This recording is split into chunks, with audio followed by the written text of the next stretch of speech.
এমনকি analogue two digital এবং digital two analogue কনভার্টারও বানাতে পারি। এছাড়া ওপেম এর আরো অনেক অ্যাপ্লিকেশন আছে যেগুলো এখানে আসলে বলে শেষ করা যাবে না। ওকে, তো ওপেম দিয়ে যখন আমরা কোনো সার্কিট বানাবো, তো এর বলেছিলাম যে ওপেম যেহেতু অ্যাক্টিভ ডিভাইস, তাই এখানে আমাকে একে পাওয়ার প্রোভাইড করতে হবে। তো ওপেম এ নর্মালি স্ট্যান্ডার্ড, আমরা যদি কখনো বলে দেওয়া না থাকে, তা আমরা এটা করে নেই যে ওপেম কে অপারেট করার জন্য যে প্লাস মাইনাস ভিসিসি দেওয়া হবে সেটা -15 আর +15, স্ট্যান্ডার্ড সব জায়গায় ফলো করা হয়। তবে এটাই দিতে হবে এমন কথা না, ওপেম এ আমরা চাইলে ডিফারেন্ট ভোল্টেজও দিতে পারবো। তবে 741 যে অপেমটা, সেটা আমরা যদি প্র্যাকটিক্যালি ইউজ করি সেক্ষেত্রে আমরা ম্যাক্সিমাম -18 থেকে +18 ভোল্ট দিতে পারবো।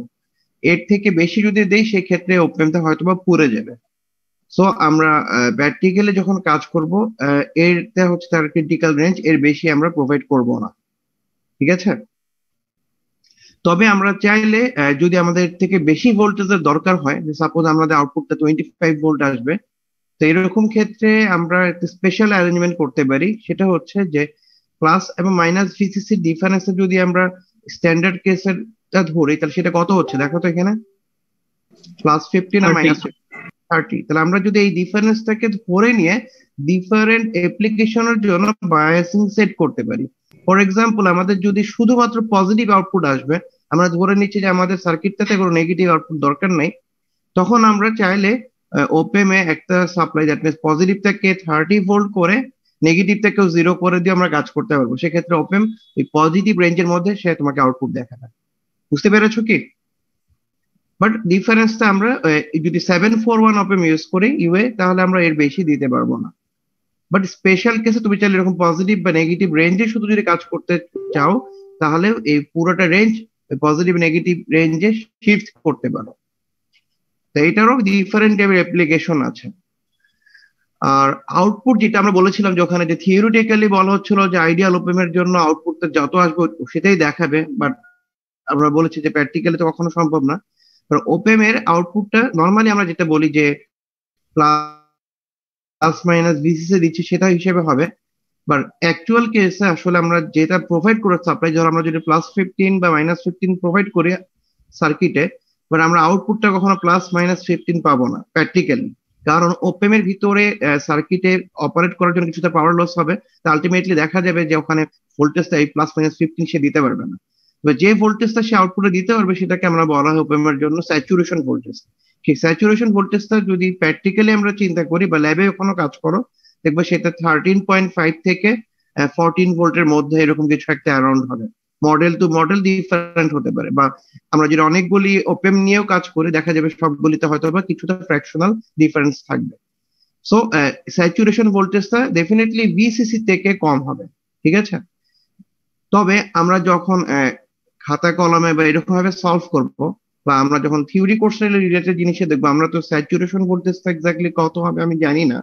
সো আমরা সেই ক্ষেত্রে প্লাস মাইনাস ভিসি থেকে রেঞ্জ ধরে বা এইটার থেকে কম ধরে ক্যালকুলেশন করতে পারবো না, অ্যাপ্রক্সিমেট রেঞ্জ ক্যালকুলেশনের জন্য। বাট তোমার জন্য যদি কখনো কেউ জিজ্ঞেস করে যে ওপেম কত ভোল্ট দিতে পারবে সর্বোচ্চ, তা সেটার এক্সাক্ট অ্যান্সার হবে যে ওপেম তার প্লাস ভি স্যাচুরেশন থেকে কম দিবে এবং মাইনাস ভি স্যাচুরেশন থেকে বেশি দিতে পারবে।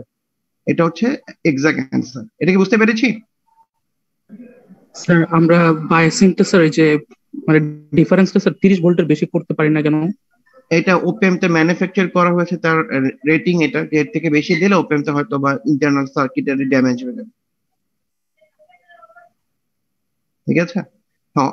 তবে অন্য মডেল ওপেমের ক্ষেত্রে হয়তো বা যেটার এই ভোল্টেজ টলারেন্স ক্যাপাসিটি বেশি, সেটা হয়তো বা তোমার এর থেকে বেশি ভোল্টেজ দিলেও কাজ করবে। ঠিক আছে? এবং এখানেও একটা লিমিটেশন আছে, সেটা এখানে বলে নিই যে প্র্যাকটিক্যাল ওপেন গুলো দেখা যাবে যে আমি এটা আবার কম দিলেও কাজ করবে না। যদি আমি এখানে সাপ্লাইটা কমিয়ে এনে 7 ভোল্ট প্লাস মাইনাস দিই, তখন দেখা যাবে যে এটা এনাফ পাওয়ার পাচ্ছে না ইন্টারনাল সার্কিটটা অপারেট করার জন্য। সেক্ষেত্রে ওপেমে আউটপুটে আনস্টেবিলিটি চলে আসবে। ঠিক আছে? এটা কি বুঝতে পারলাম? ওকে। তা ওপেম কে যদি আমরা যেহেতু জানি যে ওপেম 2 টার্মিনাল ডিভাইস এবং এখানে একটা ইনভার্টিং ইনপুট আছে আর একটা নন ইনভার্টিং ইনপুট টার্মিনাল আছে, এই জন্য ওপেম কে 3টা মোডে রান করা যেতে পারে। ফার্স্ট যেটা, সেটা হচ্ছে সিঙ্গেল ইন্ডেড, দ্যাট মিনস আমি শুধু সিঙ্গেল একটা টার্মিনালে ইনপুট দিব, আরেকটা টার্মিনালে গ্রাউন্ড করে দিব। সো এইভাবে করলে ওপেন কে দুইটা মোডে অপারেট করা যেতে পারে, একটা হচ্ছে ইনভার্টিং আর সেকেন্ডটা হচ্ছে নন ইনভার্টিং। ওকে, আর যদি ওপেন কে আমরা এট এ টাইম দুইটাই ইনপুট দিতে চাই, সেভাবে করলে আমরা এটাকে বলতে পারি একটা হচ্ছে ডাবল ইন্ডেড অথবা ডিফারেন্সিয়াল ইনপুট হিসেবে দিতে পারি, এবং লাস্ট অফ অল আমরা দুইটাতেই সেম ইনপুট দিতে পারি, সেটাকে বলা হয় কমন মোড অপারেশন। ওকে, তাহলে আমরা দেখি কোন কনফিগারেশনটা কি টাইপের হতে পারে। যেমন আমরা যদি সিঙ্গেল এন্ডেড চিন্তা করি, সিঙ্গেল এন্ডেড সার্কিট আমরা কিন্তু যেগুলো বলছি এগুলি শুধু সোর্সটা কোন টার্মিনালের সাথে কানেক্টেড হবে সেটার উপর বেস করে বলছি, এই জন্য আমরা সিম্পল যে সার্কিটটা সেটা নিয়ে এক্সাম্পল হিসেবে দেখছি।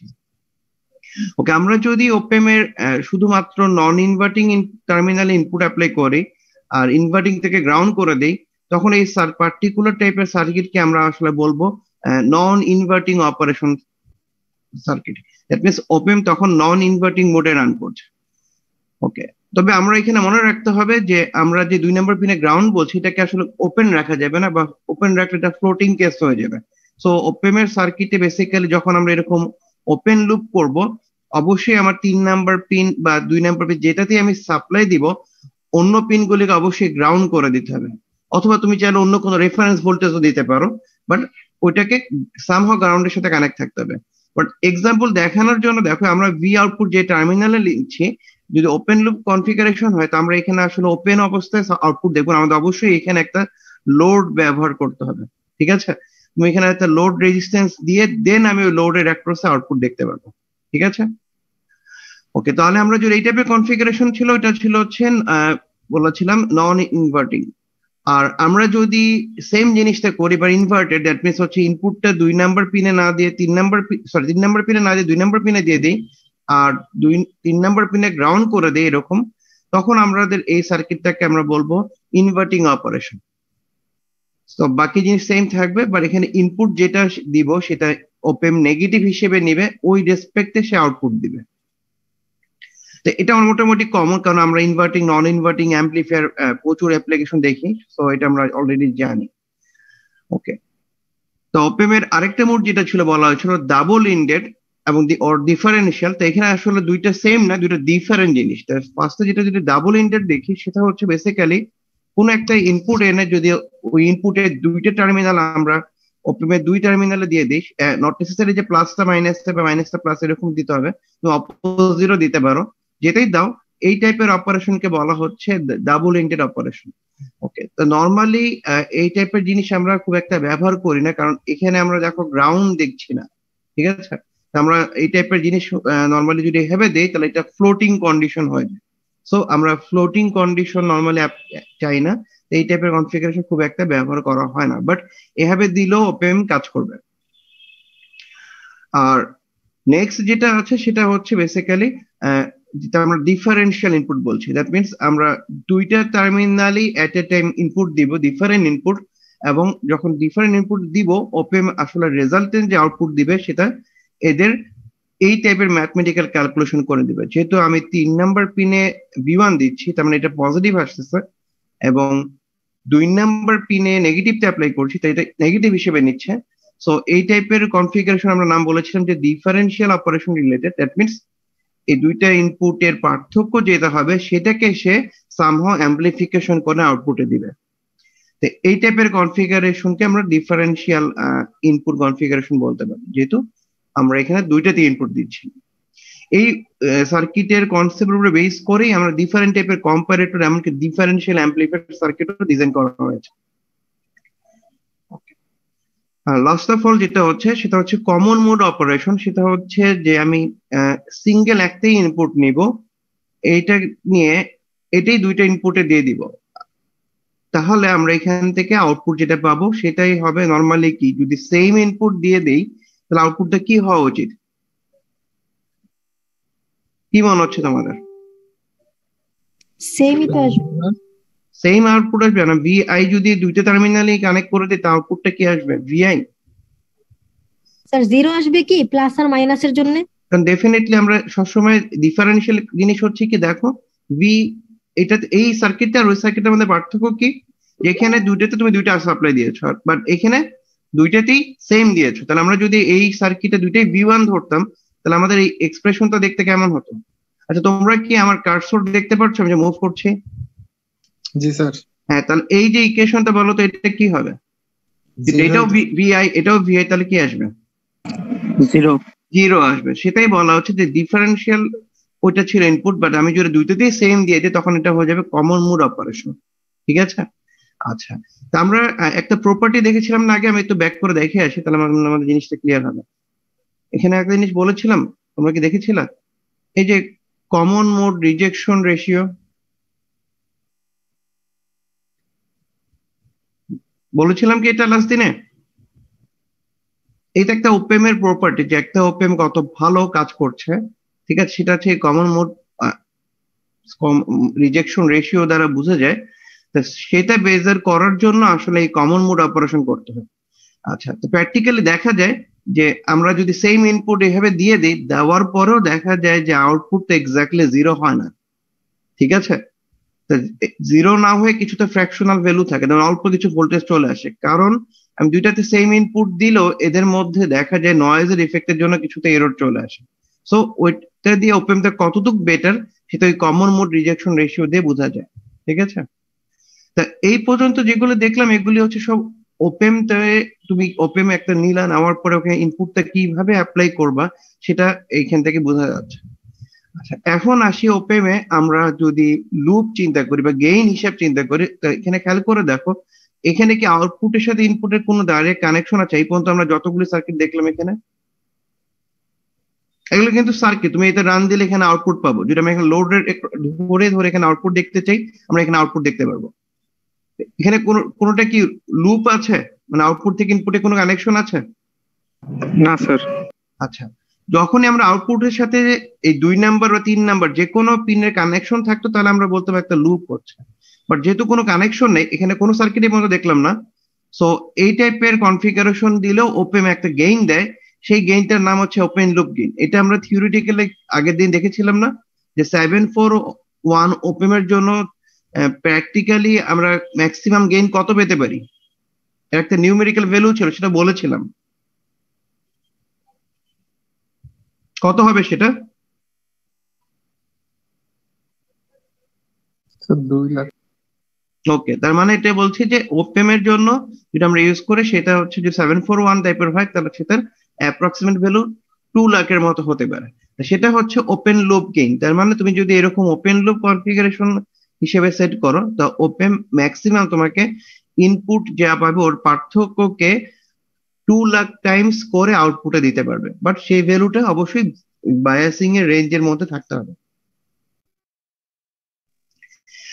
সো ওপেম এ 2 রকম গেইন সেট করা যায়। একটা হচ্ছে যদি ওপেম কে তুমি ওপেন লুপ কনফিগারেশনে রান দাও, তাহলে ওপেম এ একটা গেইন পাবো যার নাম হচ্ছে ওপেন লুপ গেইন, AOL হিসেবে ডিফাইন করা হয়।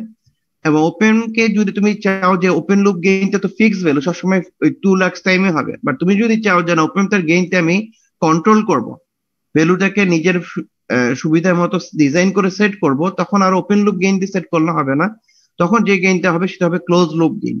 যখন আমি ক্লোজ লুপ গেইনে চলে যাব, তার মানে এটার ভ্যালুটা ওপেন লুপ গেইন থেকে অনেক কমে যাবে, এবং এটার ম্যাক্সিমাম ভ্যালু ওপেন লুপ গেইনের সমানই হতে পারবে।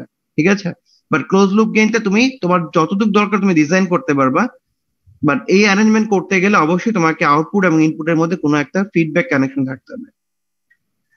সো এই পর্যন্ত যেগুলি বললাম এটা কি বুঝতে পেরেছি? একটু রেসপন্স করতে হবে, তোমরা যদি না বুঝো তাহলে অবশ্যই আমাকে বলবা।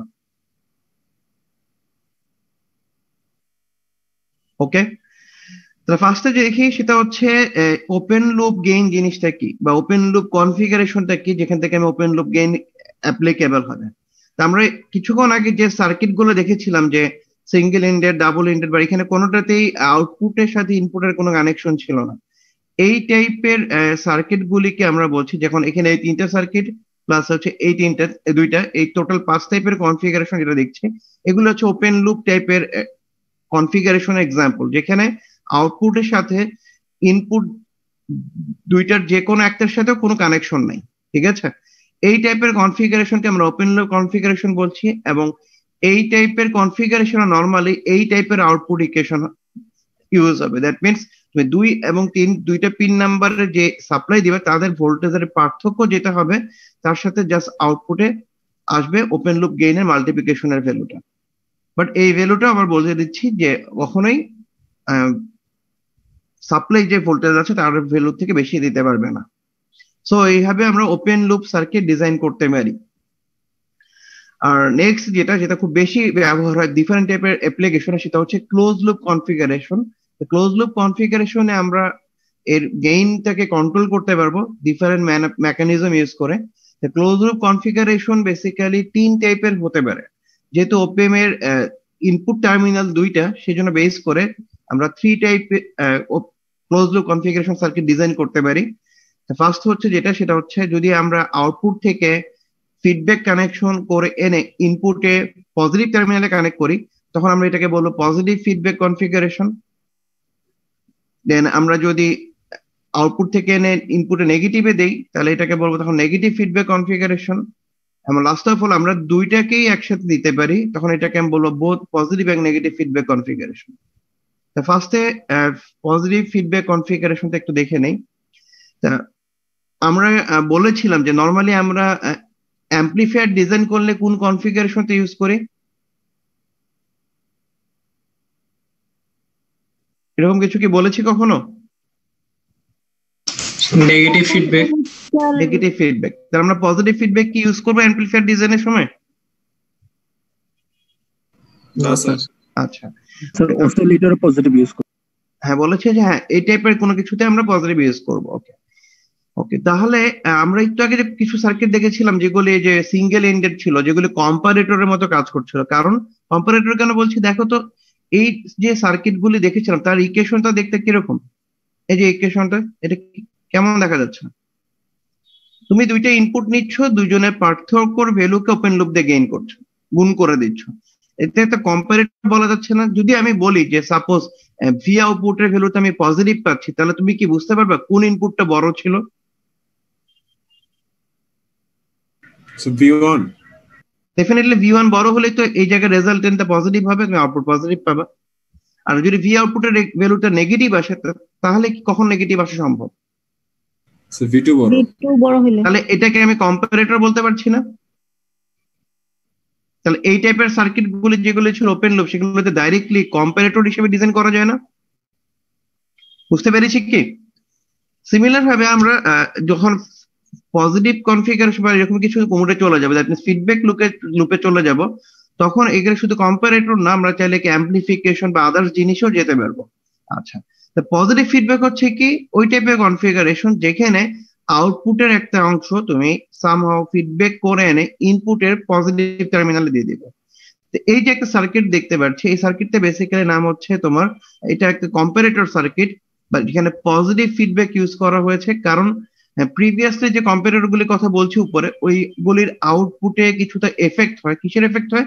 ওই আউটপুটে নয়েজের অনেক ইফেক্ট হয়। নয়েজ চলে আসলে আউটপুটে অনেক বেশি ভেরিয়েশন হয়।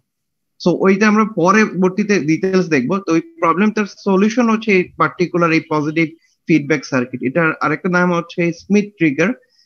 সো আমরা এই টাইপের অ্যারেঞ্জমেন্ট করেও আমরা আসলে পজিটিভ ফিডব্যাক ইউজ করতে পারি। ঠিক আছে, বাট অ্যাম্পলিফিকেশনে আমরা পজিটিভ ফিডব্যাক ইউজ করব না। ওকে, সেকেন্ড হচ্ছে নেগেটিভ ফিডব্যাক, যেটা খুবই কমন, তোমরা সব জায়গায় দেখো যেটা, সেটা হচ্ছে যে আমরা একটা নেগেটিভ ফিডব্যাক ইউজ করবো। তার নেগেটিভ ফিডব্যাক কিভাবে ইউজ করা যায়? যে আউটপুট এবং ইনপুটের মধ্যে আমি একটা কানেকশন দিব, এই কানেকশনটা হবে নেগেটিভ টার্মিনালে আসবে। তা দেখো দুইটাই নেগেটিভ ফিডব্যাকের এক্সাম্পল, বাট দুইটাতে পার্থক্য হচ্ছে যে আমরা যদি ইনপুটটা পজিটিভ টার্মিনালে কানেক্ট করতাম আর এই সাইডে গ্রাউন্ড করে দিতাম, তখন আমরা এটাকে বলবো নন ইনভার্টিং নন ইনভার্টিং অ্যাম্পলিফায়ার। আর যদি আমরা পজিটিভ টার্মিনাল থেকে গ্রাউন্ড করে এই ইনপুট রেজিস্ট্যান্সের সাথে ইনপুট অ্যাপ্লাই করতাম, তখন আমরা এটাকে বলতে পারতাম বেসিক্যালি ইনভার্টিং অ্যাম্পলিফায়ার। সো এইগুলি বাদেও আমরা জানি যে এই নেগেটিভ ফিডব্যাকের আরো অনেক টাইপ অ্যাপ্লিকেশন আছে, যেমন differential amplifier, instrumentation amplifier. So সবগুলি এক্সাম্পল এখানে আমরা আর দেইনি, কারণ ওইগুলি তোমরা পরে আবার দেখবা। ঠিক আছে, সো এইটা হচ্ছে নেগেটিভ ফিডব্যাক। যদি তোমরা চাও কনফিগারেশন করতে, তাহলে এই টাইপের অ্যারেঞ্জমেন্ট করতে হবে। ওকে, এখন আরেকটা সার্কিটে আসি, যেটা হচ্ছে যেখানে দুই টাইপের কনফিগারেশনই ইউজ করা হয়েছে, ঠিক আছে। এটা একটা বেসিক্যালি ওসিলেটর।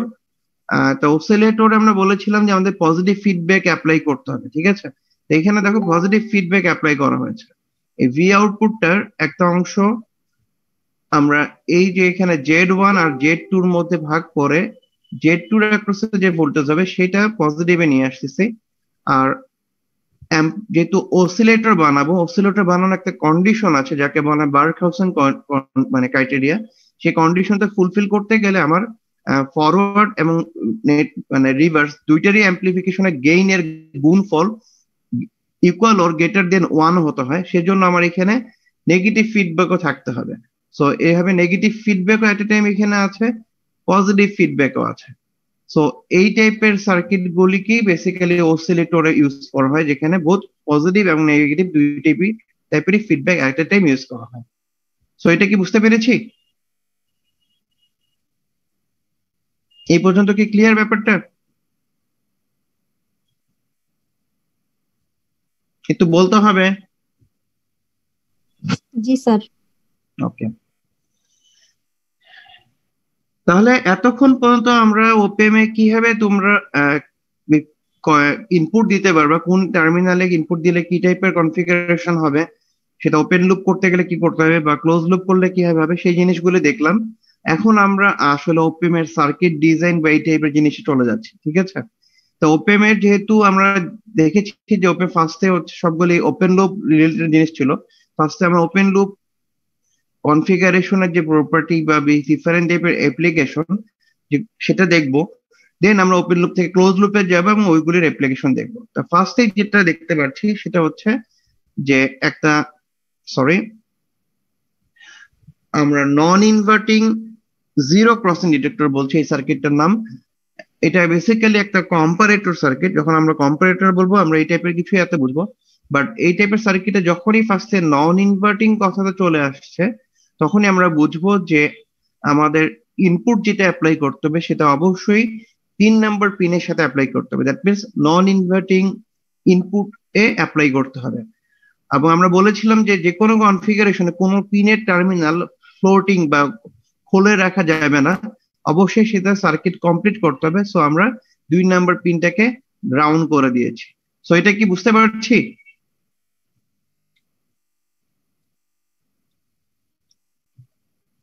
ওকে, আমাদের একটু রেসপন্স করলে Yes, sir. ভালো, না হলে আমি আসলে বুঝবো না যে জি, স্যার, কতদূর বুঝতে বলা উচিত, ঠিক আছে। তো এটা একটু বেটার হয় যদি তোমরা সাথে সাথে একটু রেসপন্স করো। আচ্ছা, তাহলে আমরা একটু আগে দেখেছিলাম যে এরকম ওপেন লুপ সার্কিটের জন্য যেহেতু কম্পারেটর তার আউটপুটের ইকুয়েশনটা দেখতে এরকম। তা এই পার্টিকুলার সার্কিটে আমরা এখানে জিরো ক্রসিং কেন বলছি সেটা খুবই একটা বড় ইম্পর্টেন্ট জিনিস, সেটা মনে রাখতে হবে। First of all, non inverting দ্বারা আমরা বোঝাতে চাচ্ছি যে যে ইনপুটটা আমরা চেক করবো, দ্যাট মিনস হচ্ছে কোনো একটা ভ্যালু যখন আমরা যে চেক করতে যাচ্ছি ওইটা হচ্ছে আমাদের ইনপুট, যার ভ্যালুটা ভেরিয়েবল হবে। সেই ভেরিয়েবল ইনপুটটা আমরা যেটা যেটা আমরা নর্মালি ভিআই ধরবো সেটা অ্যাপ্লাই করবো কোন টার্মিনালে সেটা ডিপেন্ড করছে এই প্রথম এই ওয়ার্ডটার উপরে। দ্যাট মিনস এটা ইনভার্টিং হবে না নন ইনভার্টিং হবে। যদি নন ইনভার্টিং বা ইনভার্টিং যেটাই পাবো ওই হিসেবে আমরা কানেক্ট করবো। তার মানে এটা হচ্ছে আমার এখানে ইনপুট, যেটা আমি টাইম ভ্যারিয়েবল। আর সেকেন্ড দেখো এখানে লেখা আছে zero crossing. Zero crossing means হচ্ছে এটা একটা রেফারেন্স। দ্যাট মিনস তুমি এটাকে বলতে পারো যেটা হচ্ছে ভি রেফারেন্স, যে তুমি কোন ভোল্টেজের সাথে এই ইনপুটটার কম্পেয়ার করছো। সো আমরা যেহেতু জিরোর সাথে কম্পেয়ার করছি তার মানে আমাদের রেফারেন্স ভোল্টেজটা কত এখানে গেলে,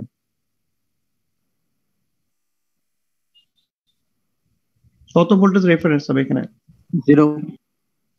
0 ভোল্ট। সো আমরা এখানে এই জন্য গ্রাউন্ডে অ্যাপ্লাই করে দিচ্ছি, ঠিক আছে।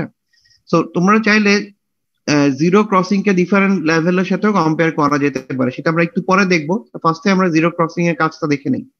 সো আমরা 3 নম্বর পিনে যেটা আমরা ধরছি যে এই জায়গার পিনের ভোল্টেজটা V1 যদি হয় আর এখানকার ভোল্টেজটা যদি V2 হয়, তাহলে V1 এ আমরা VI অ্যাপ্লাই করছি আর V2 ডাইরেক্টলি জিরোর সাথে কানেক্টেড, তার মানে গ্রাউন্ডের সাথে, তার মানে এখানে 0 দিচ্ছি। এবং ওপেম এর ক্ষেত্রে আমরা জানি যে এটার আউটপুট ভোল্ট মানে সরি ওপেন লুপ গেইন যেটা সেটা অনেক বড়, সেটা হচ্ছে 2 লাখ। সো এই ভ্যালুগুলো যদি আমরা এই প্রথম যে ইকুয়েশনটা বলেছেন ওইখানে বসিয়ে দেই, তাহলে ইকুয়েশনটা দেখতে এরকম কিছু হবে। সো ফাইনালি আমরা এরকম কিছু একটা পাচ্ছি, ঠিক আছে। সো এখানে আমরা দেখতে পাচ্ছি যে ওপেন লুপ গেইনের সাথে ভি ইনপুটের ভ্যালুটাকে গুণ করে দিব, দিয়ে আমরা এখানে আউটপুট পাবো। সো আমাদের ভি ইনপুটটা যদি সাপোজ কোনো টাইম ভেরিং সিগন্যাল হয় বা সাইনোসয়েডাল বা যে কোনো ট্রায়াঙ্গুলার স্কোয়ার যে টাইপেরই নাও, যদি সেটা ভ্যালুটা ভেরিয়েবল হয়, তাহলে আমরা এরকমভাবে অ্যানালাইসিস করতে পারি কি, যে সাপোজ যদি আমাদের ইনপুটের ভ্যালুটা 0 থেকে বড় হয়, তার মানে কি ভিআই পজিটিভ না নেগেটিভ? পজিটিভ। পজিটিভ। তাহলে এই ইকুয়েশনটাতে যদি আমরা পজিটিভ ভ্যালু বসাই ভিআই, তাহলে ভি আউটপুটের ভ্যালু কত হবে? আমি কিন্তু জানি না পজিটিভ ভ্যালু কত, বাট যেটাই হোক তাকে তো আমি 2 লাখ টাইমস দিয়ে মাল্টিপ্লাই করবো, তাহলে অনেক বড় একটা ভ্যালু হয়ে যাবে না? যখন অনেক বড় একটা, হ্যাঁ, যখন অনেক বড় ভ্যালু হবে সেটা অবশ্যই কি হবে, স্যাচুরেশনের থেকে ক্রস করে চলে যাবে।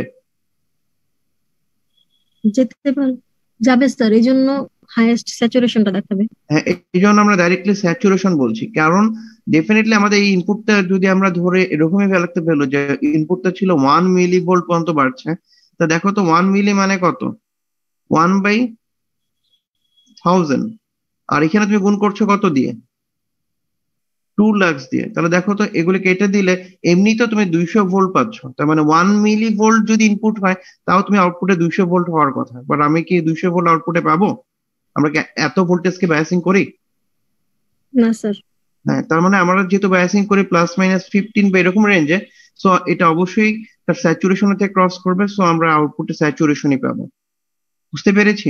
সো এটা দেখা যাচ্ছে 1 মিলি শুধু না, এটা যদি 0.1 মিলি হতো তাও এটা হতো 20 ভোল্ট।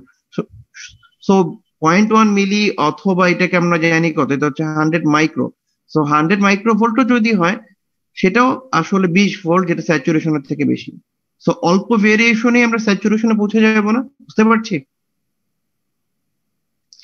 সো ইনপুটের ভ্যালুটা যদি সামহাও অল্প একটু 0 থেকে বড় হয়ে যায়, তাহলে আমরা কি পাবো, আউটপুট সবসময় ভি স্যাচুরেশন। আর ইনপুটের ভ্যালুটা যদি 0 হয়, এক্সাক্ট 0 পয়েন্টে হয়, তাহলে দেখো তো এইখানে যদি ভি এর ভ্যালু 0 বসিয়ে দিই, তাহলে আউটপুটটা কত হয়ে যাবে? 0। এই জন্য আমরা 0 পাচ্ছি। আর ইনপুটের ভ্যালুটা যদি <0 হয়, সো তখন আমরা আউটপুটটা তাহলে কি পেয়ে যাবো, মাইনাস ভি স্যাচুরেশন। ওকে, তাহলে এই জিনিসটা আমাদের কার্ভ এবং ট্রান্সফার কার্ভ ড্র করার জন্য দরকার পড়বে, বুঝতে পারছি? জি স্যার। এটা ওকে, তাহলে আমরা এটা দেখি কিভাবে আসলে সেম জিনিসটা এটার সাথে মিলে।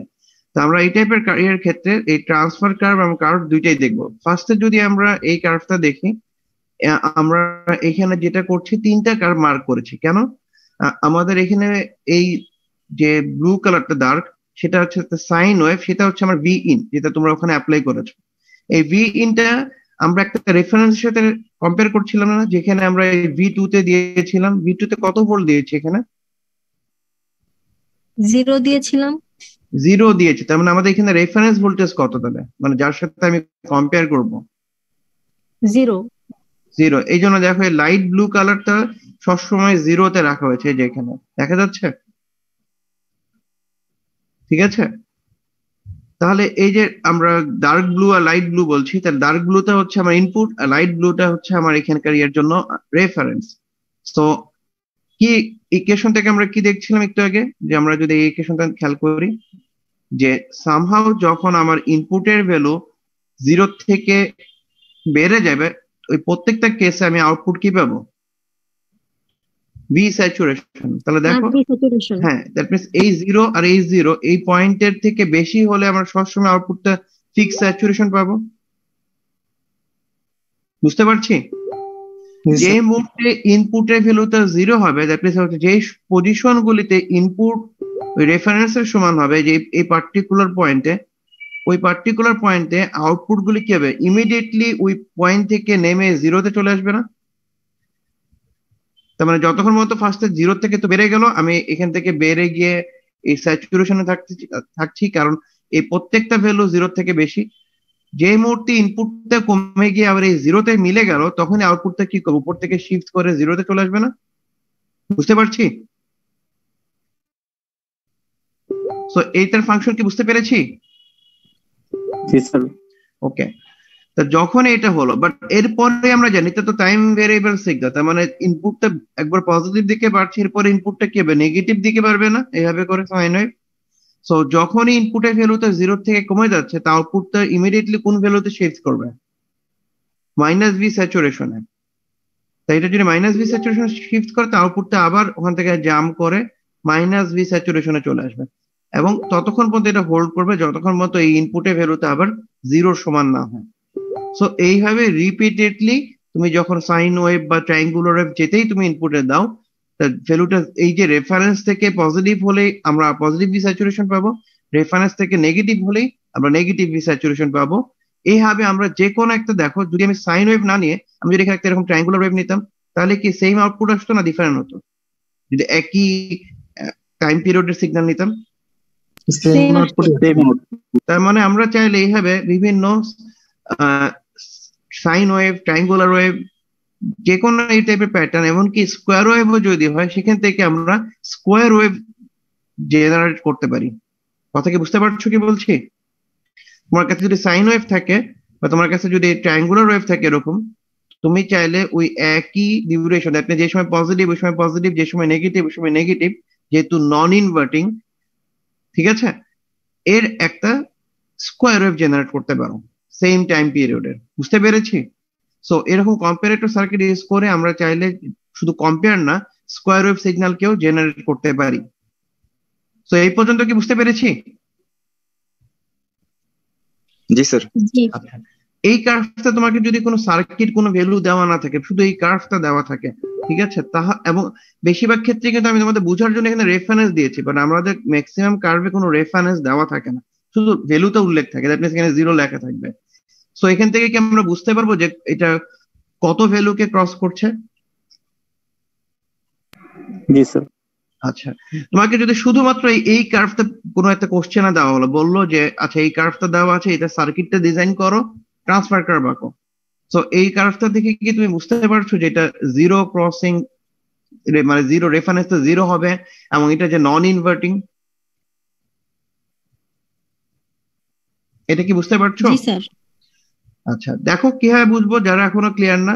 যখন ইনপুটটা পজিটিভ, দেখো তো আউটপুটটা কি পাচ্ছ ওই সময়, পজিটিভ না? যে সময় ইনপুটের ম্যাগনিটিউডটা নেগেটিভ, আউটপুটের সময় কি পাচ্ছি, নেগেটিভ। দেখো তো ইনপুট আউটপুট সেম ফেজ না ডিফারেন্ট? সেম। তাহলে কখন সেম হয়, ইনভার্টিং ইনপুট দিলেন না নন ইনভার্টিং এ দিলেন? নন ইনভার্টেড। তার মানে আমরা বুঝবো আমাদের ইনপুটটা নন ইনভার্টিং এ নিতে হবে। আর ইনপুটের কোন ভ্যালুতে গিয়ে আউটপুটটা চেঞ্জ হচ্ছে সেটা আমরা যদি মেজার করতে পারি, এটাই হচ্ছে রেফারেন্স ভ্যালু। সো এটা কি বুঝতে পেরেছি? জি স্যার। ওকে, এখন আসি ট্রান্সফার কার্ভে, দ্যাট মিনস হচ্ছে এই ডান দিকের কার্ভটা। এই কার্ভটা দেওয়া থাকলেও আমরা সার্কিট প্লাস এই input output wave shape draw করতে পারবো। কথা কি বুঝতে পারছো? আচ্ছা, এই ট্রান্সফার কার্ভটা কি বোঝাচ্ছে, যে যখন তোমার ইনপুটের ভ্যালু, দেখো ট্রান্সফার কার্ভ মানে হচ্ছে এক্স এক্সিস থাকবে ইনপুট আর ওয়াই এক্সিস থাকবে আউটপুট। এই ইনপুট আউটপুটটা ভোল্টেজ হতে পারে, আবার দুইটাই কারেন্ট হতে পারে, বাট সেম টাইপের জিনিস হবে যেহেতু আমরা ট্রান্সফার কার্ভ দেখছি। তা এই এক্স এক্সিস এ হচ্ছে ইনপুটের ভোল্টেজ ভ্যারি করব, আর ওয়াই এক্সিস এ আমরা আউটপুটের ভোল্টেজ কি পাচ্ছি সেটা এখানে প্লট করব। তা দেখো খেয়াল করে, যখনই ইনপুটের ভ্যালুটা 0 থেকে পজিটিভ দিকে যাচ্ছে, আউটপুট কত ভ্যালুতে ফিক্সড হয়ে যাচ্ছে? V saturation. ভি স্যাচুরেশনে। আর ইনপুটের ভ্যালুটা 0 থেকে যদি নেগেটিভ দিকে যায়, আউটপুটের ভ্যালু কি ভ্যারিয়েবল না সবসময় ফিক্স? ফিক্সড। ফিক্স। এবং এখানে কি শুধুমাত্র একটা স্টেপ জাম্প করেছে না, যে মাইনাস ভি স্যাচুরেশন থেকে প্লাস ভি স্যাচুরেশন? জি স্যার। দেখো তো এটা কি 0-তে একটা, মানে একটা পার্টিকুলার পয়েন্টে একটা স্ট্রেট লাইন না, এটা একটা ওয়াই এক্সিস এর প্যারালাল লাইনের মতো না? ডেফিনেটলি কিন্তু প্যারালাল হবে না, এখানে হালকা স্লোপ থাকবে, তুমি যদি জুম করলে দেখতে পারবা, বাট অলমোস্ট প্যারালালের মতো। বুঝতে পারছো? তো এই টাইপের কার্ভের গেইন কি অনেক বেশি না? দেখো তো, তুমি যদি এর গেইন মেজার করো, তুমি কি দেখবা যে ভোল্টেজের ভেরিয়েশন কত হচ্ছে, মাইনাস ভি স্যাচুরেশন থেকে প্লাস ভি স্যাচুরেশন, মানে চেঞ্জ হচ্ছে 2 ভি স্যাচুরেশন। বাট টাইমের যদি পার্থক্য বের করে দেখবো, এই জায়গায় টাইম হচ্ছে খুবই কম। সাপোজ দেখবা 1 মাইক্রোসেকেন্ড বা 10 মাইক্রোসেকেন্ডের মতো। তাহলে এখানে দুইটাকে ভাগ করলে তুমি দেখতে পাচ্ছ কি গেইন অনেক বেশি না? কথা কি বুঝতে পারছি? তো এরকম অনেক বেশি গেইন কখন পসিবল? যখন আমরা সার্কিটে ওপেন লুপ কনফিগারেশনে থাকবে। বুঝতে পেরেছি কি? সো এরকম যদি স্টেপ জাম্প করে তখন আমরা বুঝবো যে আমার সার্কিটটা আসলে ক্লোজ লুপ কনফিগারেশন না ওপেন লুপ কনফিগারেশন। ঠিক আছে? তাহলে এটা থেকে আমরা বুঝতে পারবো যে এটা একটা কম্পারেটর সার্কিট। এবং খেয়াল করে দেখো কত ভোল্টেজে চেঞ্জ হচ্ছে এখানে। 0 তাহলে এটা থেকে কি আমরা বুঝতে পারছি যে আমাদের রেফারেন্সটা কত ভোল্ট? জি স্যার দেখো এখানে আরো কিছু ইনফরমেশন আছে। এখানে দেখো একটা এক্সট্রা ভিএম লেখা আছে। তো এইটা থেকে আমরা বুঝবো যে আমাদের যে ইনপুট সিগন্যালটা দিতে হবে সেটা ম্যাক্সিমাম অ্যাম্পলিটিউড আর মিনিমাম অ্যাম্পলিটিউড কত হবে সেটা আমরা এই জায়গা থেকে বুঝতে পারবো। বাট এখানে যদি শুধু এই কার্সটা দেওয়া থাকে তাহলে কোনো ইনফরমেশন পাচ্ছি না কি? সেটা হচ্ছে আমার সিগন্যালটার ফ্রিকোয়েন্সি কত, আমি সেটা কোনো ইনফরমেশন পাচ্ছি না। ইন দ্য মেইন টাইম সিগন্যালটা প্যাটার্ন কেমন, মানে সেটা সাইন ওয়েভ, ট্রায়াঙ্গুলার ওয়েভ না স্কোয়ার ওয়েভ না অন্য কোনো প্যাটার্ন, এই ইনফরমেশনটা পাচ্ছি না। বাট বাকি ইনফরমেশন গুলি যেমন ভি স্যাচুরেশন গুলি দেখে আমি কি বুঝবো আমার বিসিসি কত দিতে হবে?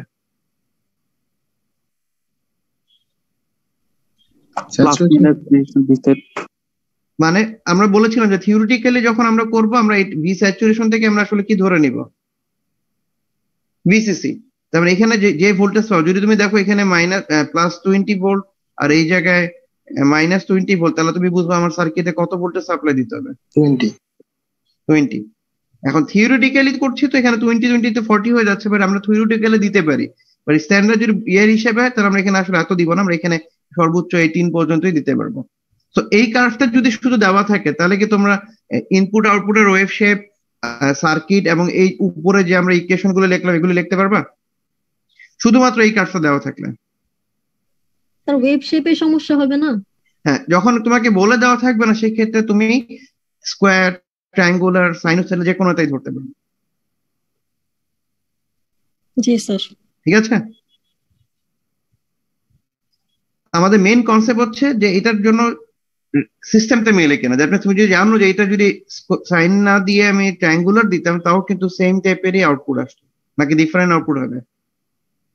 আমরা যদি এখানে ট্রায়াঙ্গুলার না দিয়ে আমরা যদি এখানে সাপোজ ওই ট্রাপিজিয়াম টাইপেরও সিগন্যাল অ্যাপ্লাই করি বা ডিফারেন্ট টাইপের, সেটাও সিমিলার টাইপের রেসপন্স দিবে। দ্যাট মিন্স ট্রান্সফার ফাংশন কোন একটা সিস্টেমের প্রপার্টিকে ডিফাইন করবে। সো সেটা যে কোনো ইনপুটের জন্য একই প্যাটার্নই ফলো করবে। সো এটা কি বুঝতে পেরেছি?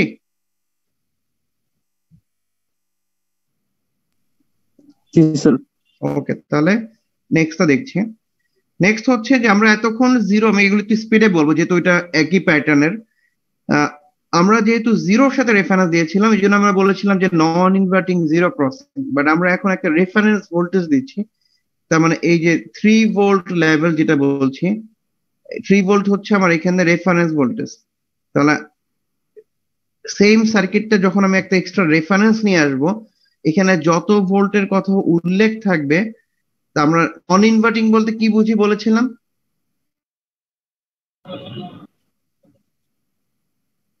মানে ইনপুটটা কোথায় অ্যাপ্লাই করব সেটা বলেছিলাম না, যে নন ইনভার্টিং দেখলে আমরা 3 নাম্বারে দিব। আর রেফারেন্স যেটা লেখা থাকবে সেটা দেখে আমরা বুঝবো যে তার মানে অপোজিট যে পিন থাকবে সেখানে ওই ভোল্টেজটা অ্যাপ্লাই করতে হবে। সেটা মাইনাস টার্মিনাল হোক বা প্লাস হোক যেটাই হোক, এখানে যে ভ্যালুটা লেখা থাকবে সেই ভ্যালুটা আমরা ওর অপোজিট টার্মিনালে অ্যাপ্লাই করব। বুঝতে পারছি? সো লেভেল 3 ভোল্ট যদি বলি এবং নন ইনভার্টিং বলি তখন আমরা বুঝবো তাহলে নন ইনভার্টিং টার্মিনালে আমরা ইনপুট দিব, আর যেহেতু 3 ভোল্টের সাথে কম্পেয়ার করছি তাহলে অপোজিট জায়গায় 3 ভোল্টই অ্যাপ্লাই করব। বুঝতে পেরেছি কি তাহলে এটা? জি স্যার। ওকে, তাহলে সেম টাইপের প্যাটার্ন দেখো ইকুয়েশন, শুধু পার্থক্য হচ্ছে যেখানে আমরা V2 তে 0 ছিল এখন ওখানে 0 জায়গায় কত বসাবো? 3 বসাবো। তাহলে আমার ইকুয়েশনটা দেখতে একটু চেঞ্জ হয়ে যাবে। যখন ইকুয়েশনটা এরকম হবে তাহলে আমরা ফার্স্টে ধরে নেব যে এই ভ্যালুটা, যে ঠিক আছে এখানে 0 আনা যায় কি হবে, যে V এর ভ্যালু যদি 3 বসাও তাহলে 0 হবে। সো V এর ভ্যালু 3 বসালে 0 হবে, সেটা বসালাম। V এর ভ্যালু যদি 3 থেকে বেশি হয় তাহলে এটা ভ্যালু কি হবে, পজিটিভ হবে না নেগেটিভ হবে? 3 থেকে বড় ভ্যালু হলে পজিটিভ হবে, তাহলে V স্যাচুরেশন হবে পজিটিভ। আর V এর ভ্যালু 3 থেকে কম হলে মাইনাস V স্যাচুরেশন হবে। সো এইভাবে আমরা ইকুয়েশনকে ডিফাইন করে নিব ফার্স্টে। সেকেন্ড আমাদের কাজ হচ্ছে আমরা ওয়েভ শেপ আঁকবো। তো দেখো এখানে সেম প্যাটার্নের ওয়েভ শেপ, শুধু পার্থক্য কি হচ্ছে, ইনপুটটা আগের ইনপুটই আছে, বাট রেফারেন্সটা 0 থেকে উঠে 3 ভোল্টে চলে আসছে। সো আমরা এখন কম্পারিজন যেতে হবে, যে রেফারেন্স হবে তার সাথে কম্পেয়ার করতে হবে।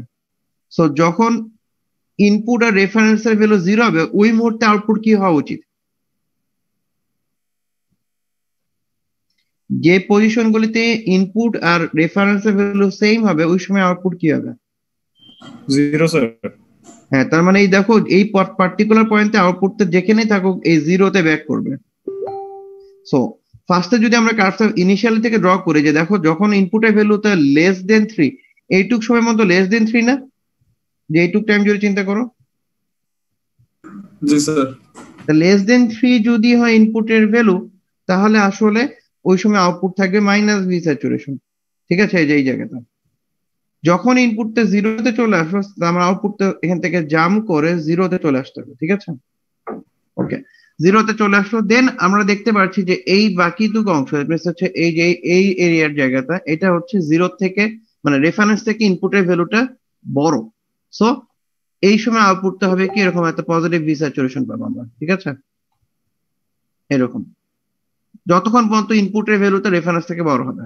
যখন ইনপুটের ভ্যালুটা রেফারেন্সের সমান হয়ে গেল, আউটপুটটা ওই মুহূর্তে জাম্প করে আবার কোথায় চলে আসবে? 0 ভ্যালুতে চলে আসবে। যে মুহূর্তে আবার ইনপুটের ভ্যালুটা রেফারেন্স থেকে কমে যাচ্ছে, তা আউটপুটটা জাম্প করে -V স্যাচুরেশনে চলে যাবে। এইভাবে করে আউটপুটটা এই প্যাটার্নের আসতেছে। সো এটা কি বুঝতে পারলাম? দেখো জি স্যার। জি স্যার। তাহলে এইটা দেখে কি সার্কিট ড্র করা যাবে এখান থেকে ওই আগের মতো প্যাটার্ন বুঝে? জি স্যার। ওকে ওকে, এখন ডান দিকে গ্রাফটা দেখো। তাহলে সেম জিনিস, যেটা আগে 0-কে বেস করে রেফারেন্স করছিল, দেখে ইনপুটের ভ্যালু যখন 0 ছিল তখন আউটপুটটা -V থেকে +V তে যাচ্ছিল, বাট এখন রেফারেন্সটা কত ইনপুটের? 3 স্যার। তাহলে এখন ওই 0-র কাজটা 3-তে শিফট হয়ে গেছে। তাহলে আমরা এটা দেখে ও বুঝতে পারবো যে এটা দেখো খেয়াল করে, যে যে জায়গায় লেভেল শিফট, যে জায়গায় রেফারেন্স হিসেবে কম্পেয়ার করছে সেটা কত ভোল্ট এখানে? 3। রেফারেন্সের পরে ডান দিকে যদি ইনপুটের ভ্যালু বাড়ে, আউটপুট কি পজিটিভ পাচ্ছি না নেগেটিভ পাচ্ছি? পজিটিভ। তার মানে কি, আর 3 থেকে যখন কমাচ্ছি তখন কি পাচ্ছি? সেম পাচ্ছি না ডিফারেন্ট পাচ্ছি? মানে নেগেটিভের সময় কি পাচ্ছি? নেগেটিভই পাচ্ছি আউটপুট। তাহলে এটা কি ইনভার্টিং না নন ইনভার্টিং? নন ইনভার্টিং। তারপর আমরা এখান থেকে ইনফরমেশন পেলাম যে আমাদের সার্কিটটা হবে নন ইনভার্টিং। রেফারেন্স ভ্যালু কত? 3। পজিটিভ নেগেটিভ সাপ্লাই কত? V saturation. ইনপুটের ম্যাগনিটিউড কত? Vm। বুঝতে পেরেছি? সো তুমি সার্কিটটা ড্র করবে, এখন ইনপুটটা সাইন ওয়েভ দিবা না কজ ওয়েভ দিবে, এবং তার টাইম পিরিয়ড T এর ভ্যালু কত সেট করবে, এটা তোমার উপরে। ঠিক আছে স্যার, আজকে এখানেই থাক। জি স্যার। আজকে এখানেই থাকবে? আচ্ছা ঠিক আছে, তাহলে আজকে এই পর্যন্ত। ওকে, থ্যাংক ইউ। স্যার অ্যাটেন্ডেন্স আগের কুইজে খাতা দেখছেন স্যার?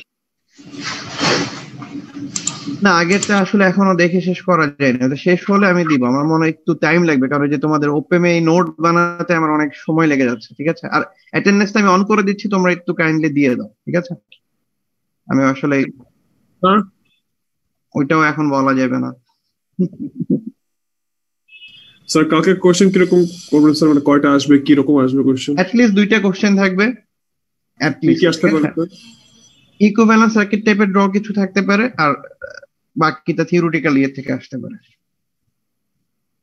মানে অ্যাটলিস্ট যদি 2টা কোশ্চেন হয়।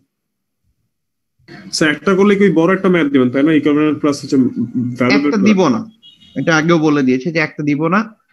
অ্যাটলিস্ট তোমাদের মানে একটা দিলে অনেক বড় ইয়ে হবে, এবং সেটা ক্ষেত্রে ওই ভুল হলে পুরোটাই ভুল হয়ে যাবে। সো এরকম দিব না, এই জন্য ইকুইভ্যালেন্ট পার্টের আলাদা দিব, এটা বলেই দিচ্ছি। আর আরেকটা পার্টে থাকবে হচ্ছে বেসিক্যালি তোমার যে কোনো থিওরি থাকতে পারে বা ম্যাথমেটিক্যাল সলভ থাকতে পারে, এরকম কিছু। ঠিক আছে স্যার ম্যাথ তো স্যার ইকুইভ্যালেন্ট সার্কিট ছাড়া তো ম্যাথ তো নাই মনে হয় স্যার এই সিলেবাসে। আচ্ছা, ম্যাথ গুলি আসলে ডাইরেক্টলি হবে না। তোমাকে যদি আমি ডাটা গুলো দিয়ে দিই তারপরে বলি সার্কিট সলভ করো, ইকুইভ্যালেন্স সার্কিট সলভ করার পরে যে ডাটা গুলো তুমি পাচ্ছ, সেই ডাটা গুলো যদি ডাইরেক্ট দিয়ে দিই তাহলে বাকি ক্যালকুলেশন করা যাবে না সেটা।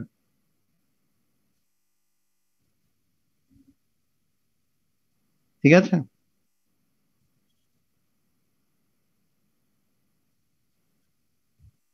ওকে, আর কার জন্য এখানে কোশ্চেন ছিল বলো, তুমি কি জানি জানতে চাচ্ছিলা ম্যাথ রিলেটেড? ওইটাই, এটাই না অন্য কোশ্চেন আছে না আরো? স্যার, আপনার স্লাইডে স্যার 4 নম্বর এক্সাম্পলটা স্যার। স্লাইডে? আচ্ছা ঠিক আছে, তোমাদের যাদের ক্লাস আছে তাহলে তোমরা যেতে পারো, মানে ওর যেহেতু প্রবলেম বলছে তো আমি ওইটা একটু ওকে বলে দিচ্ছি জাস্ট।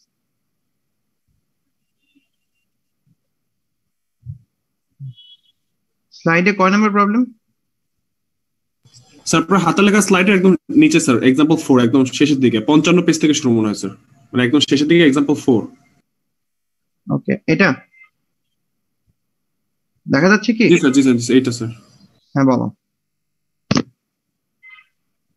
কি সমস্যা? স্যার 1 মিনিট স্যার, বের করে নিন 1 মিনিট স্যার।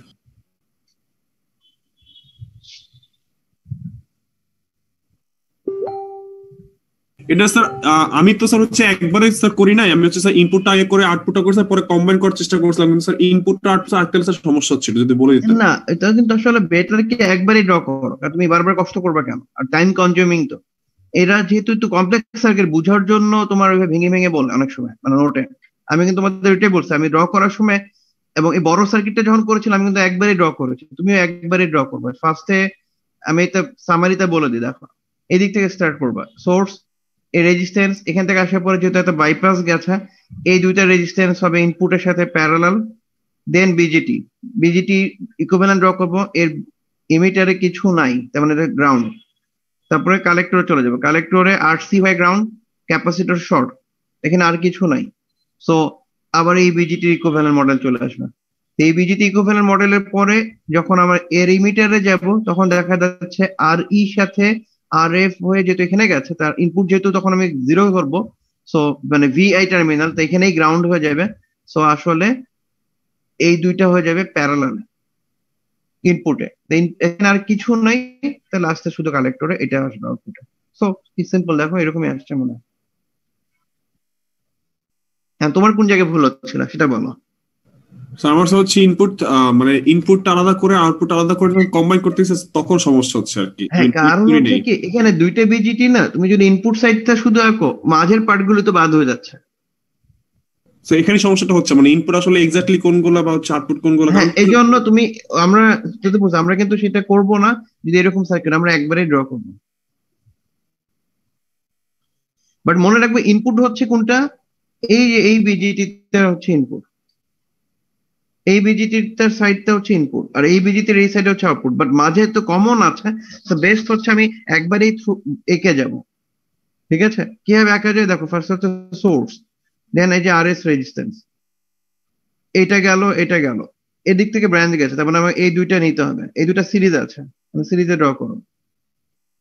দেন বিজিটির ইকুইভ্যালেন্ট মডেল আঁকো। ঠিক আছে, এখানে ইমিটারে কিছু নাই, তাহলে এটা ড্র করে ফেলো। বেজ ইমিটার শেষ হওয়ার পর আমি কালেক্টরে যাব, কালেক্টরে দেখা যাচ্ছে এখানে রেজিস্ট্যান্স আছে, এটাকে ড্র করো। আমি ভ্যালু লিখছি না, ঠিক আছে। দেন এর মাঝে আর কিছু নাই, ক্যাপাসিটর শর্ট হয়ে চলে আসছে এই বিজিটিতে, তাহলে এই বিজিটির আবার ইকুইভ্যালেন্ট ড্র করো। দেন এর বেজ আর ইমিটার মিল হবে এর ইনপুট, সো এর বেজে আসলে ইমিটারে আসলে দেখা যাচ্ছে একটা রেজিস্ট্যান্স আর এই রেজিস্ট্যান্স, এই রেজিস্ট্যান্স যেহেতু ইনপুট সাইডে গেছে, তার মানে ইনপুট সাইডে আমরা জিরো ধরবো, তার মানে এখানে গ্রাউন্ড, তো এরা দুইজন হয়ে যাচ্ছে প্যারালাল।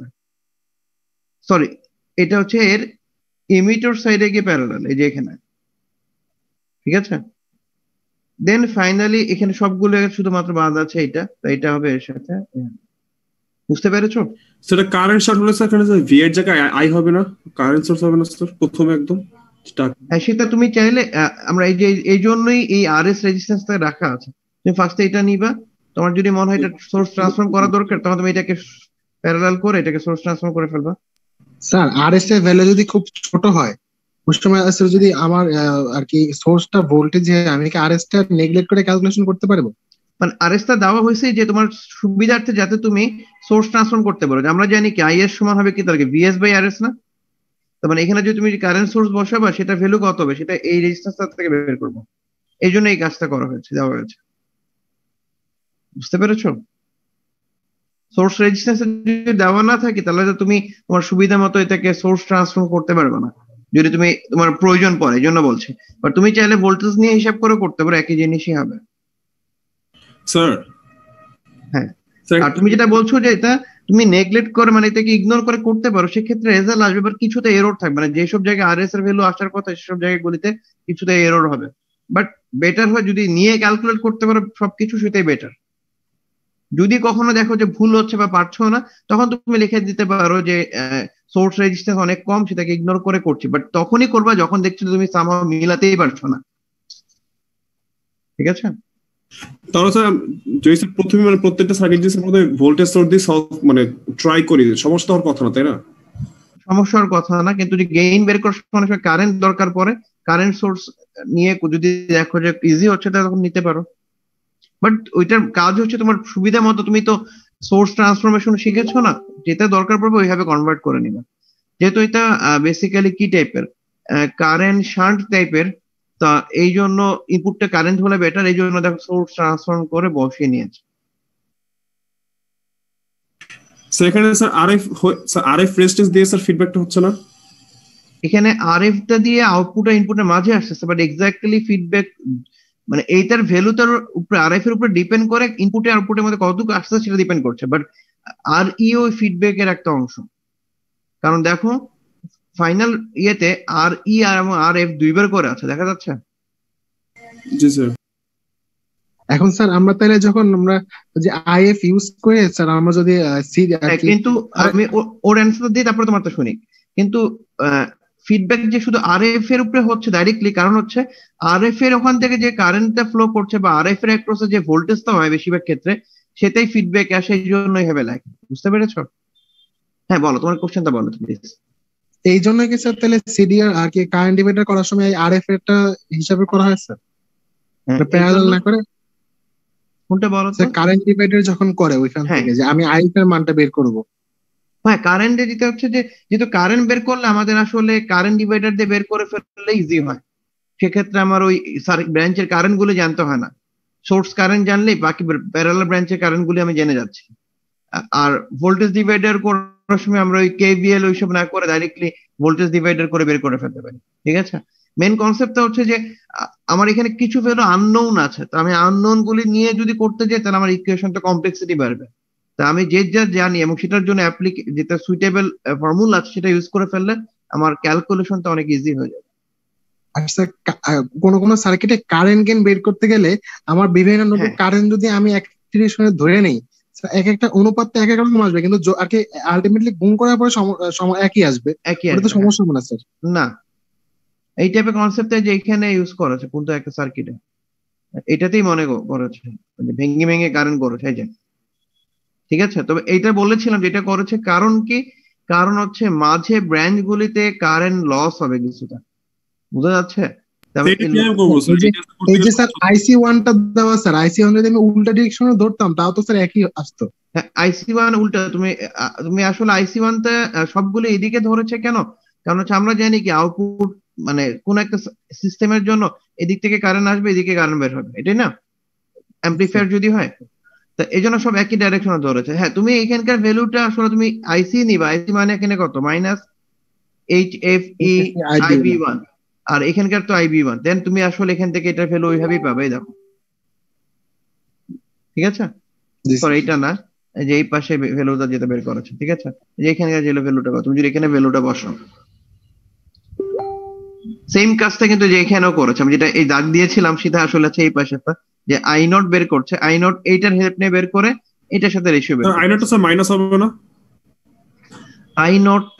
আই নট হিসেবেই আছে, যখন আমি এই যে H F E IB two বসাবো তখন মাইনাস হবে। এই দেখো এখানে মাইনাস বসিয়েছে।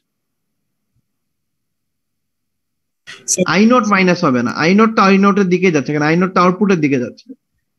ওই মাইনাস আমরা সফল হয়ে গেছে আর কি H F E IB two সাথে। হ্যাঁ, আমরা এই জন্য আউটপুটের দিকে ধরবো। তুমি যখন এই কারেন্টটা দিয়ে রিপ্রেজেন্ট করবে তখন তুমি বলতে পারবা যে আই নট ইকুয়ালস হচ্ছে minus H F E IB two. Sir এখানে যদি আরসি টুর সাথে আরেকটা রেজিস্ট্যান্স প্যারালালে থাকতো, ওই সময় আমরা আর আউটপুট দেখতে গেলে তো যে রেজিস্ট্যান্সটা আরসি টুটা খুললে স্যার যে রেজিস্ট্যান্স থাকবে সেটাই তো হবে আমার আর আউটপুট। তোমার যদি এখানে আরেকটা রেজিস্ট্যান্স থাকতো আর এটা যদি বলতো বলতাম যে এইটার একটা ভোল্টেজ দেখছি, তাহলে এটাকে খুলে যেটা দেখবো সেটা, তো এটাকে দেখলে দেখবো যে এই রেজিস্ট্যান্স গুলির প্যারালাল সাথে সিরিজে, দ্যাট মিনস এই পুরোটা ব্রাঞ্চ হচ্ছে ইনফিনিটি, এর সাথে আর আছে ধরো প্যারালাল, তাহলে আমরা তখন আরটাই পেতাম শুধু। কিন্তু স্যার আমরা যদি আরটা খুলে ফেলি, যে আরটা যে আঁকছেন এটা খুলে ফেলি, এটা খুলে ফেলবো। এখন কি রাখবো, আর কি রাখবো? হ্যাঁ আরসি খুলে ফেলবো, আরসি রাখবো। আরসি রাখবো। তাহলে যদি বলতাম আটটা লোড, এটা খুলে ফেললাম, তাহলে এখন আরসি টু তেই হতো ইনপুট আউটপুট রেজিস্ট্যান্স। জি স্যার, এটাই স্যার, ঠিক আছে স্যার। হ্যাঁ, সেখানে এআই ইকুয়াল টু হচ্ছে অনেকগুলো টার্মস গুণ করা হয়েছে, এটা কি করলাম স্যার? এটা করা হয়েছে এই কারণে যে ভোল্টেজের ক্ষেত্রে দেখো আমার যে সার্কিট ছিল, যে মাঝে কোনো ভোল্টেজ সিরিজে লস হচ্ছিল না, কোনো সিরিজ রেজিস্ট্যান্স ছিল না। কিন্তু এখানে যেহেতু কারেন্ট আমরা যদি পুরাটা এই রেজিস্ট্যান্স যদি না থাকতো বা এখানে যদি রেজিস্ট্যান্স না থাকতো, তাহলে আমরা বলতে পারতাম কি এই কারেন্ট না। জি স্যার। বাট এখানে কি এই কারেন্ট নাকি এখান থেকে একটা অন্য লস হওয়ার পরে আর একটা কারেন্ট যাচ্ছে, তো এই লসটা যেটা হচ্ছে এই জন্য এটা ভেঙে ভেঙে করতে হয়েছে। সেম জিনিসটা আমরা অ্যাপ্লিকেবল হতো এই সার্কিটটা। দেখো আমরা এই যখন এই সার্কিটটা করেছিলাম, আমরা কিন্তু সুন্দর মতো কি বলেছি যে এবি1 এবি2 এটা বলেছি। কেন? এর কারণ হচ্ছে মাঝে কোনো সিরিজ রেজিস্ট্যান্স নাই। যদি এখানে একটা সিরিজ রেজিস্ট্যান্স থাকতো বা এই জায়গায় একটা সিরিজ রেজিস্ট্যান্স থাকতো, তখন তোমাকে বলেছিলাম না, এই এক্সাম্পলটা কিন্তু বলেছিলাম যে এখানে তখন আমাকে V1 আর V2 ধরে এদের মধ্যে ভোল্টেজ পার্থক্য বের করে নিতে হতো। বলেছিলাম এটা, মনে করে দেখো। তো ওইটাই কিন্তু ওই কনসেপ্টে, যে এটা হলে বের করতে হতো, তখন আমি এবি2 বের করতাম এই ভোল্ট ভ্যালু দিয়ে, বাট এই V1 আর V2 এর মধ্যে একটা লস হচ্ছে না, সেটাও কিন্তু আমি আসলে রেশিও হিসেবে বের করে নিয়ে কত লস হচ্ছে সেটা বের করতে পারবো। এখন সেই টার্মটা স্যার লিখবো কিভাবে? একটু আগে যেটা দেখালেন যে এআই এর ক্ষেত্রে স্যার যে অনেকগুলো টার্ম ইনটু আকার ছিল না, রেশিও গুলো ইনটু ছিল, যে গুণা। ও আচ্ছা, সেটা তুমি কিভাবে, তুমি একবারে লেখো, কোনো প্রবলেম নেই। আমি জিনিস তুমি বুঝছো কিনা তোমার ভ্যালু দেখলে আমি বুঝতে পারবো। মানে তোমাকে কোনো প্রবলেম দেওয়ার ডেফিনেটলি ওটা আমাকেও তো করে দেখতে হবে, তখন আমি করে দেখে ওটা মিলাই নিব। ওরা যেমন রেশিও হিসেবে নিচ্ছে, কারণ আমার যেহেতু এই জায়গার আর এই জায়গার মধ্যে লসটা বের করার জন্য ওরা ডাইরেক্ট রেশিও, তুমি কারেন্ট গুলো লিখলে এইভাবে লিখতে পারবা, ঠিক আছে? অথবা তুমি চাইলে এটাকে এভাবে বলতে পারো যে এটা হচ্ছে প্রথম অ্যাম্পলিফায়ার গেইন, ঠিক আছে, ইনটু লসটা হচ্ছে কি যে এই রেশিওটা বা এই রেশিওটা এভাবে বের করে তুমি লিখতে পারো, বা একবার লিখতে পারো, কোনো প্রবলেম নেই। আর কোনো কোশ্চেন? স্যার বই একটা বইয়ের কপি দিয়েছিলেন না স্যার, ওখানে প্রবলেম ছিল স্যার, আপনার কি সময় হবে? আমার সময় হবে, বাট তোমাদের তো ক্লাস। ওইটা স্যার মানে সবগুলো অঙ্ক এখন করতে পারি নাই স্যার, বাট ওইখানে স্যার একটা প্রবলেম হচ্ছিল আর কি, একটা আপনার বইতে। আচ্ছা, তুমি তো দেখো শেয়ার করে। আচ্ছা, তোমার কাছে এখন? আমার কাছে মানে স্যার ওই যে ক্লাসরুমে আছে আর কি। আচ্ছা, দাঁড়াও। ক্লাসরুমে স্যার আপনার প্রথম ফোল্ডার একদম একটা বইয়ের কপি দিয়েছিলেন ম্যাথ প্র্যাকটিসের জন্য। আমার কাছেও আছে, ওইটা অন্য জায়গায় আমি দেখাচ্ছি। আচ্ছা, ফিডব্যাক অ্যাম্পলিফায়ার প্রবলেম। হ্যাঁ,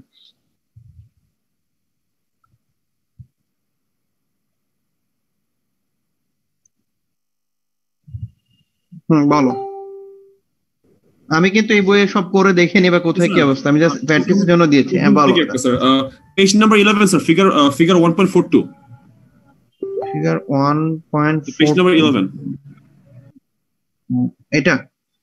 জি স্যার, আমার সেখানে স্যার ইকুইভ্যালেন্টটা স্যার সমস্যা হচ্ছিল স্যার, এমনি হিসাব স্যার বুঝলাম, কিন্তু ইকুইভ্যালেন্টটা সমস্যা হচ্ছে স্যার। আচ্ছা, ওরা তো আসলে যে বিজিটির মডেলটা শিফট করে না, তো আমরা যদি ইকুইভ্যালেন্ট ড্র করতাম কিভাবে করবো বলো? আমি ড্র করে দেখাই, তুমি দেখো লজিকের সাথে মিলে কিনা। ফার্স্টে হচ্ছে কি সোর্সের পরে সোর্স রেজিস্ট্যান্স, দ্যাট মিনস এটা গেল, তুমি আসলে এই পয়েন্টে, ঠিক আছে? এখান থেকে আর প্রাইম দিয়ে এখানে গেছে, বা আমরা যখন ইনপুট সাইড থেকে ড্র করি আউটপুট কি হয়ে যায়? জিরো ধরি স্যার। তার মানে এখানে এটা প্যারালাল আসবে। আর কোন এলিমেন্ট আছে এখানে? না স্যার। না, তাহলে বিজিটির বেজে আসলে আমরা বিজিটির ইকুইভ্যালেন্ট ড্র করব, ঠিক আছে? এমিটারে কিছু আছে? নাই, শর্ট। এখন চলে যাবো কালেক্টরে কি আছে? এখান থেকে দুটো ব্রাঞ্চ, একটা আরসি হয়ে গিয়ে আর একটা ইনপুটে দেখে, যখন আউটপুট থেকে ড্র করে ইনপুট কি করতে হয়? Zero sir. এখানে গ্রাউন্ড হবে, তাহলে এখানে গ্রাউন্ড হবে, তাহলে এই দুটো প্যারালাল, তাহলে এখানে একটা হবে আরসি, এখানে আসবে আরেকটা। দেখো এইটাই এখানে ড্র করেছে, শুধুমাত্র ভিসিসিতে লিখে দিয়েছে। এটাকে যদি আমরা গ্রাউন্ড করে দিই তাহলে কিন্তু আমার সার্কিটটা হয়ে যাচ্ছে, আর বিজিটি থেকে যদি মডেল দ্বারা রিপ্লেস করো না, এখানে আবার স্যার এটা তো হচ্ছে কারেন্ট ভোল্টেজ শান্ট ছিল, তো এখানে আবার সোর্স ট্রান্সফর্ম করে নিছে হ্যাঁ স্যার। ওরা সোর্স ট্রান্সফর্ম করেছে, আমি তো ভোল্টেজ ধরেই করেছি, তুমি এরপরে থেকে ট্রান্সফর্ম করে দাও তাহলে এটা হয়ে যাচ্ছে। জি স্যার। ট্রান্সফর্ম করবা কি করবা না সেটা ডিপেন্ড করছে তোমার রিকোয়ারমেন্ট হিসেবে, তুমি আসলে অ্যানালাইসিস করার সময় কিভাবে করবা, তোমার যে স্টেপটা দরকার তুমি ভাবে ট্রান্সফর্ম করে নিবা। ক্লিয়ার? জি sir, thank you sir. Okay, তাহলে আর কোনো কোশ্চেন? না স্যার, এরপর ম্যাথমেটিক্স এখন ধরতে পারি নাই স্যার। আচ্ছা দেখো, দেখলে ধারণা পাবে, অসুবিধা নেই। ওই প্র্যাকটিস করার জন্য ওইটা দিয়েছি, কারণ তোমাদের যেহেতু বেশিরভাগ সময় বলা হয় যে আমরা কোন বই থেকে দেখবো, কোথায় কোশ্চেন আছে, ফিডব্যাক যেহেতু কঠিন এই জন্য এইগুলো দিয়েছি, যাতে এখান থেকে অ্যাটলিস্ট ডিফারেন্ট টাইপের জিনিস দেখতে পারো। ঠিক আছে, ওকে। আপনার ক্লাসগুলো করার পর স্যার ফিডব্যাকটা সহজই লাগতেছিল, কিন্তু স্যার এই ম্যাথ বইতে আসার পর স্যার সব কঠিন লাগতেছে এখন। বইতে যে ডিফারেন্ট প্রবলেম আছে, আমি তোমাকে বলেছি যে তুমি আমার প্যাটার্নটা ফলো করে করো, আমরা ভুল হবে না। আমি কিন্তু এগুলি করে দেখিনি, আমি এই জন্য জানি না, বাট আমি যেহেতু বললাম, আমি কিন্তু আমার যত নলেজ হিসেবে বলছি ওই হিসেবে করছি, আর আমি যেটা জানি ওটাই তোমাদের বলেছি, আমি কিন্তু ওই প্যাটার্নের বাইরে কোনো কিছু এক্সট্রা করছি না। ঠিক আছে, ওইটা ফলো করো, দেখো হবে, সমস্যা হবে না। Thank you sir. স্যার পোর্টালটা অন আছে এখনো? হ্যাঁ, বুঝিনি। অ্যাটেন্ডেন্সের পোর্টালটা অন আছে না? এখনো অন আছে, হ্যাঁ। জি স্যার, থ্যাংক ইউ স্যার। আসসালামু আলাইকুম। ওকে,